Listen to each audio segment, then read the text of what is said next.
Welcome to Learn English Through Stories, where every story teaches and every word matters. Learn English. Live the story. Let's begin.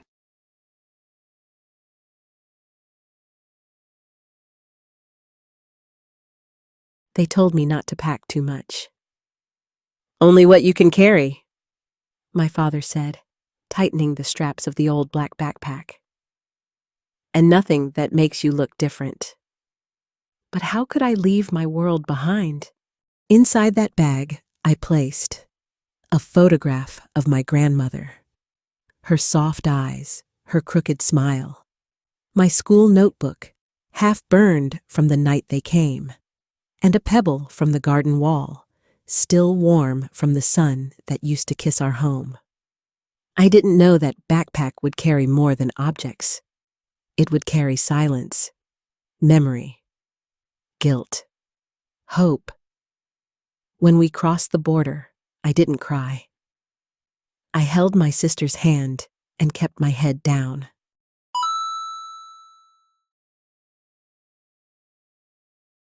The checkpoint officer looked at us like we were problems, not people. My mother's voice trembled as she answered his questions in a language she barely understood.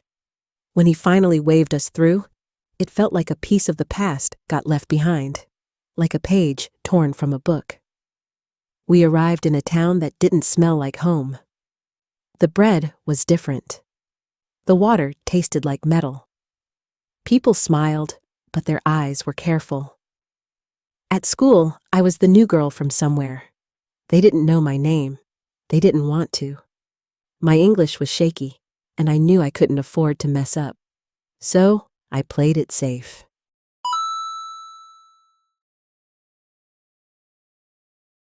No questions, no raised hands, just silence. That backpack stayed with me. Every day I put it on, it felt heavier. Not from books, but from everything I wanted to say and couldn't. Until one day, someone opened it.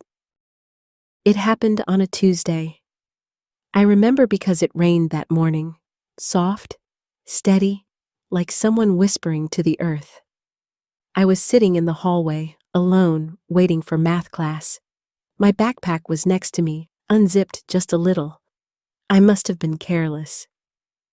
That's when Mia, the loud girl with perfect hair, walked by. Her foot hit the edge of my bag, and everything spilled out. My grandmother's photo, the notebook with its scorched corner, and the little rock from home. She bent down to help, but then paused. She held the picture up, squinting at it. "Who's this?" she asked. I froze. My heart was racing so fast, I thought it might jump out of my chest.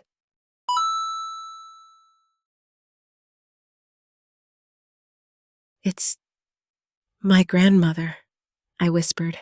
Mia tilted her head. "Why is it burned?" I didn't answer. My hands were shaking as I shoved everything back in. But it was too late. By lunch, everyone had heard the story, or their version of it. "She brought a burned notebook," someone said. "Maybe she was in a fire. Maybe she started it." The next few days were torture.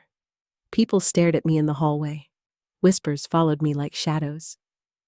I tried to pretend it didn't matter, but inside, I was falling apart.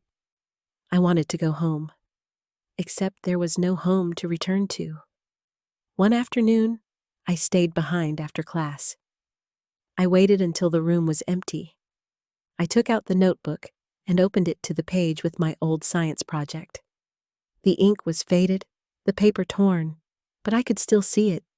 A volcano model I built from clay and food coloring. My teacher gave me a star. That memory was all I had. Then, someone walked in. "Hey," a soft voice said. "You forgot this." It was Mia. She was holding the pebble I'd lost. I didn't say anything. I didn't trust her. Not after the whispers. She placed it on the desk and backed away. "I didn't mean to make fun of your stuff. I was just curious." I wanted to believe her, but I'd been burned before.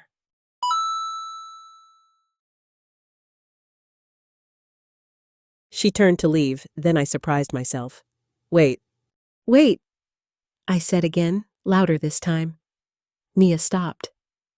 I don't know why I called out. Maybe it was the way she placed the pebble down, carefully, like it meant something. She turned back slowly. Yeah? I didn't know where to begin, so I just pointed at the pebble. It was from our garden wall, before everything changed. She nodded, not saying a word. It sounds weird, I continued, but that stone, it's part of home, the old home, before the soldiers, before the fire. Mia's eyes widened slightly, but she didn't interrupt. That surprised me. I took a breath. My voice trembled. One night we were having dinner, and then, boom, just like that, everything was upside down.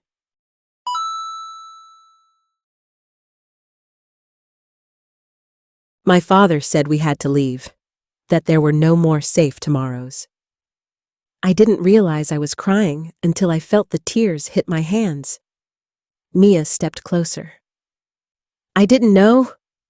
I mean, I heard stuff on the news, but it's different hearing it from you. She sat down next to me, her voice soft. You always seem so quiet. I thought you didn't like us. I let out a small laugh. I was just trying to fly under the radar.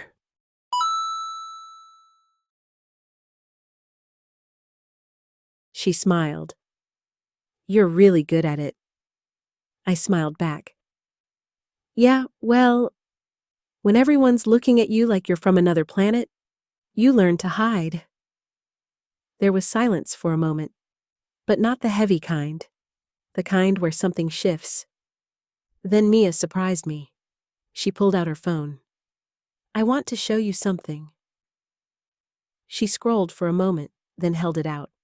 A photo of her family, younger versions, standing in front of a small diner.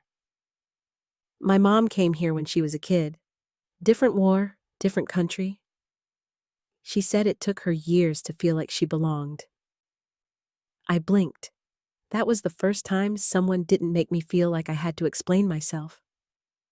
She told me this one thing, Mia added. She said, walk a mile in someone's shoes before you judge them.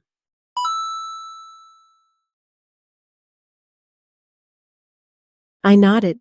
That phrase, it felt like medicine. Simple, but healing. That was the first real conversation I'd had with anyone at school. And it started with a stone.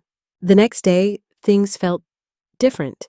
Not perfect, not easy, but different. Mia waved at me in the hallway. I waved back. That alone felt like crossing a mountain. At lunch, she invited me to sit with her. I hesitated, but then I thought, maybe this is how things start to change. One chair at a time. We didn't talk much, just enough to feel human. By the end of the week, something strange happened. A boy from my history class, Liam, walked up and said, Hey, I heard you built a volcano once? I blinked. What? Yeah, Mia told me. That's cool. I didn't know what to say. No one had ever said something I did was cool. He grinned. We're building models next week. Want to team up? I almost said no. I'd always stayed in my shell to avoid mistakes.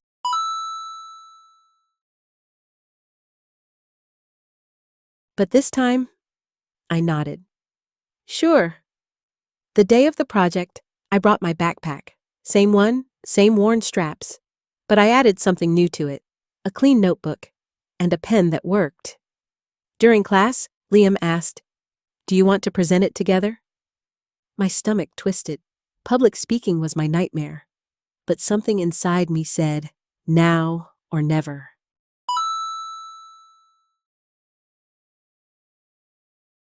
So I stood up. My voice shook at first, but then I remembered what my father once told me. If your voice trembles, let it. What matters is that you speak. We presented. It wasn't perfect. I forgot some words. Liam jumped in when I stumbled. We laughed it off. But when we finished, people clapped. Not out of pity. Real, honest applause. That day, I walked home lighter. Not because the backpack was empty, but because I wasn't carrying the world on my shoulders anymore.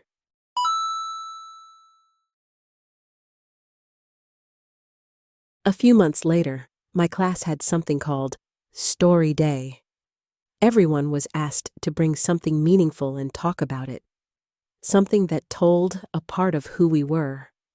I almost backed out.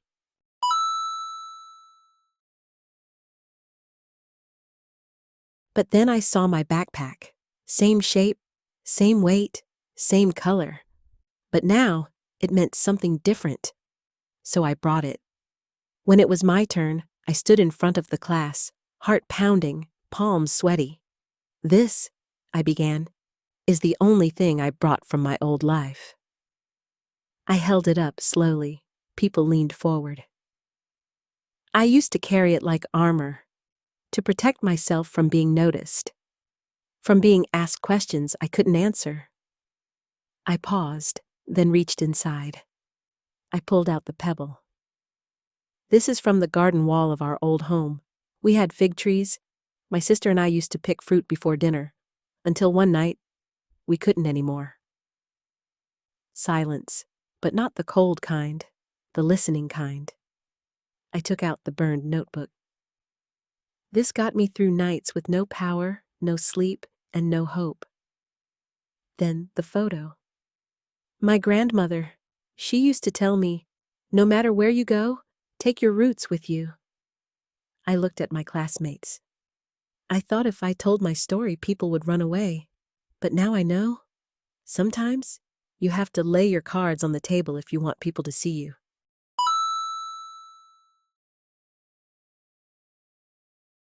I smiled.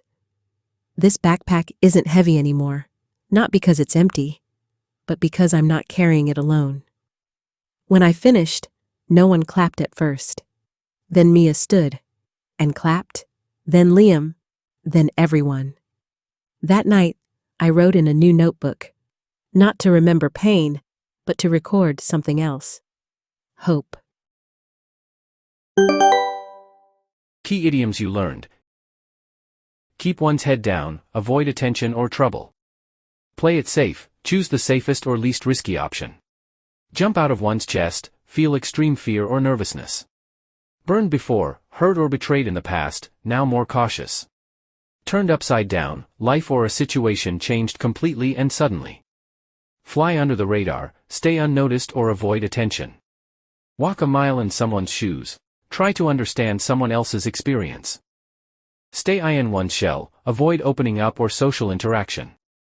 Now or never, a moment where you must act immediately or lose the chance. Carry the world on one's shoulders, feel overwhelmed or responsible for everything. Back out, decide not to do something due to fear or doubt. Lay one's cards on the table, be honest and open about thoughts or feelings. Useful expressions and phrases. Only what you can carry. Used to emphasize the importance of choosing what matters. They didn't want to. Shows passive rejection or exclusion. My heart was racing. Expresses nervousness or fear. It felt like crossing a mountain. A small act that felt like a big achievement.